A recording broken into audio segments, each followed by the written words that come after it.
이번 아시아나 항공기 착륙 사고처럼 신체적인 손상과 생명의 위협을 받는 대형 사고는 생존자들에게 엄청난 스트레스를 주는데요.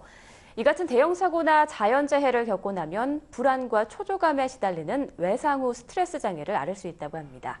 외상 후 스트레스 장애란 무엇이고 또 어떻게 극복할 수 있는지 한림대 한강성심병원 정신건강의학과 이병철 교수 전화 연결해서 자세한 내용 알아보도록 하겠습니다. 교수님 안녕하십니까? 네, 안녕하십니까? 네, 이번 아시아나 항공 착륙 사고 탑승객 11명이 1차로 입국을 했습니다. 그런데 대부분이 방송 인터뷰를 거부할 정도로 무척 불안해한다고 하는데요. 탑승객들의 심리 상태는 어떨 것으로 보시나요? 네, 탑승객들이 신체적인 부상이 크게 없다고 하더라도 실제로 이번 사건은 굉장히 큰 충격을 받았을 거라고 생각을 합니다. 네. 그런 충격들 때문에 불안이나 놀람, 불면 등의 증상이 있을 거라고 생각이 되고요. 실제로 그런 사건을 떠올리는 것 자체가 탑승객들을 굉장히 불안하고 힘들게 하기 때문에 아무래도 그런 것들에 대해서 질문을 받거나 그런 것들에 대해서 얘기를 듣게 되면 굉장히 좀 힘들어할 거라고 생각이 됩니다. 네, 이런 불안한 심리를 적절히 치료하지 않고 그냥 방치하면 외상 후 스트레스 장애에 노출될 수 있다고 하는데요. 전쟁이나 큰 사고를 경험한 사람들이 많이 앓는다고 하는 이 외상 후 스트레스 장애, 어떤 질환이고 증상은 어떤지 좀 알려주시죠. 예, 아주 심한 외상, 예를 들어 전쟁이나 이런 큰 사고라 그러면은 대개 한 25%까지도 나타날 수 있는데요. 외상 후 스트레스 장애라는 진단은 세 가지 증상이 있을 때 나타납니다. 대개 이제 잠을 잘 못 자고 깜짝깜짝 놀라는 그런 과각성 증상, 그리고 반복적으로 사고에 대한 악몽을 꾸거나 사고 장면이 눈앞에 다시 펼쳐지는 것 같은 플래시백이 나타나는 재경험 현상, 그 다음에 사건을 떠올릴 만한 어떤 사람이나 상황 자체를 자꾸 피하게 되는 회피 현상, 이 세 가지가 있을 때 진단을 내리게 되고요. 대개 사고 초기에는 그런 것들이 대부분 다 있지만 한 달 이내에 좋아지는 게 일반적인데, 그러한 세 가지 증상이 한 달 이상 계속 지속될 경우에는 외상 후 스트레스 장애라고 진단을 하고 전문가의 치료를 필요로 하게 되겠습니다. 네, 깜짝깜짝 놀라거나 그런 악몽에 시달리거나 회피하고자 하는 심리가 한 달 이상이 지속되면 의심을 해봐야 되겠군요.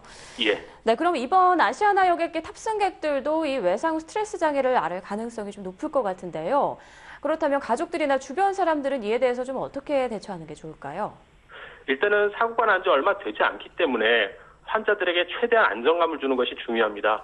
가족들이 항상 곁에 있어주고 또 사고 자극에 다시 노출되지 않게 단기적으로 현재로서는 일단은 다 좋아질 거라고 안심시키고 사고 생각에 자꾸 빠져들지 않도록 하는 게 중요합니다. 지금 같은 경우라면은 반복적으로 뉴스에서 그런 내용들이 방송에 나오기 때문에 그런 방송들을 자꾸 들여다보거나 아니면 그 생각들로 자꾸 돌아가려는 그런 경향들이 있어서 가족들이 그럴 때마다 좀 걷거나 아니면 대화를 하거나 그래서 그런 사고에 빠져들지 않게 하는 것들이 중요하고요. 네. 특히나 조종사나 승무원 같은 경우에는 사건 조사를 위해서 반복적으로 이렇게 약간 억압적인 분위기에서 질문을 받을 수가 있습니다. 대개 그런 것들이 증세를 악화시킬 가능성이 농후하고 또 조종사나 승무원들 같은 경우에는 다시 비행기에 탑승해야 되는 그런 상황에 다시 노출될 수 있기 때문에 그러한 경우는 특히나 또 조심하는 게 필요하겠습니다. 그렇군요. 그런데 사고를 직접 겪은 당사자뿐 아니라 사고로 가족을 잃은 유족들이나 사고 현장을 목격한 사람들도 이런 증상을 겪을 수 있다고요? 예, 그렇습니다.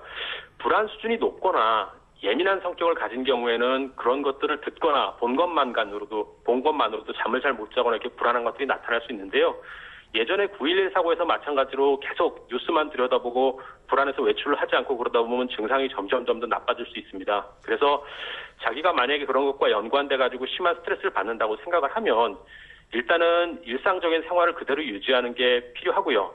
집 밖으로 나가지 않고 두려워서 계속 집 안에만 있는 것은 좋지 않고 계속 편안한 상태에서 친근한 사람들과 어울려서 일상적인 활동들을 계속 지속할 수 있도록 노력하는 게 필요하고 주변에서도 그런 것들이 보인다 그러면 그런 것들을 격려해 주는 것들이 필요합니다. 네, 일상과 다름없이 행동을 하는 게 더 도움이 되는군요.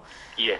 네, 그런데 교수님께서 앞서 말씀하신 것처럼 이 외상 후 스트레스 장애는 보통 시간이 지나면 좋아진다고 하는데요. 이러한 증상이 어느 정도 지속됐을 때 병원을 방문해서 치료를 받는 게 좋을까요?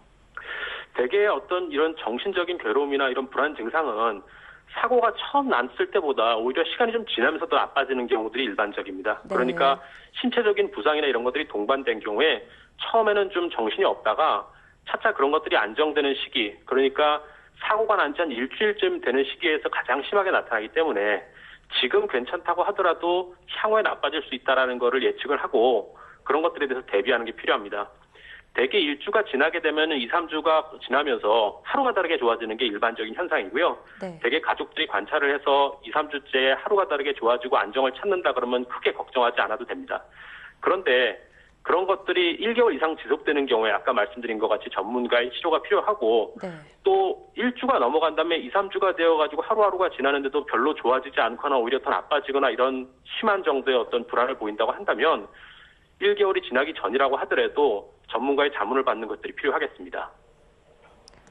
네, 일단 본인뿐만 아니라 좀 주변에서 관심을 갖고 좀 마음이 안정될 수 있도록 도와주는 게 무엇보다 중요할 것 같고요. 또 증상이 좀 지속된다 싶으면은 하루빨리 병원을 좀 찾는 게 큰 도움이 될 것 같네요. 교수님, 오늘 말씀 고맙습니다. 예, 감사합니다.